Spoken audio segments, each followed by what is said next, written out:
Class 1 के children, good morning. आज मैं पढ़ाऊंगी चैप्टर 4 इंग्लिश में द लिटिल प्लांट। आप लोग चैप्टर देखिएगा, चैप्टर 4 द लिटिल प्लांट। देखिए यहाँ द लिटिल प्लांट। आज मैं पढ़ाऊंगी इस पोएम को, आप लोग ध्यान से सुनिएगा और इस पोएम को याद कर लीजिएगा। In the heart of a seed buried deep, so deep, a dear little plant lay fast asleep। इस पोएम में कहा गया है कि एक बीज के हृदय में सोया हुआ नन्हा पौधा गहरी नींद में दफन है। गहराई में, काफी गहराई में।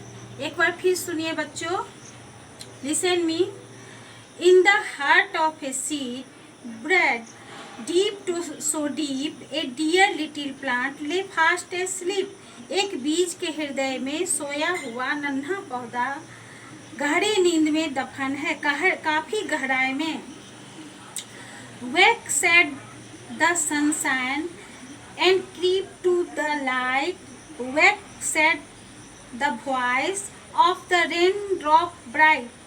अब देखिए, सूरज के प्रकाश ने कहा, उस नन्हे बीज से क्या कहा, जो गहरे जमीन के गहरे डीप गहराई में सोया हुआ जो नन्हा बीज है, और नन्हे बीज के अंदर जो सोया हुआ पौधा है, उसको सनशाइन ने कहा, सूरज के प्रकाश ने कहा, जाओ अब धीरे धीरे बढ़ो रोशनी की तरफ। आवाज ने कहा, जागो वर्षा की चमकीली बूंदों की तरह।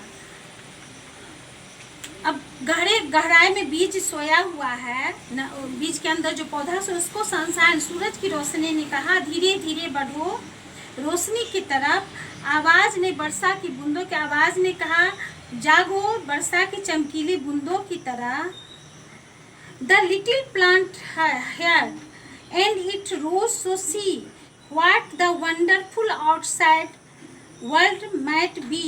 नन्हे पौधे ने सुना, उठा, वह उठा देखने के लिए बाहर की सुंदर दुनिया, अद्भुत दुनिया। वो नन्हा पौधा जो सोया हुआ था गहराई में, सनशाइन ने उसे कहा, प्रकाश की ओर बढ़ो, धीरे धीरे बढ़ो वर्षा की बूंदों की चमकीली बूंदों की तरह।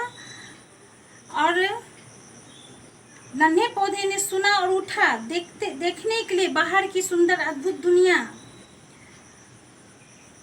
The little plant heard, सुना, and it rose to see what the wonderful outside world might be।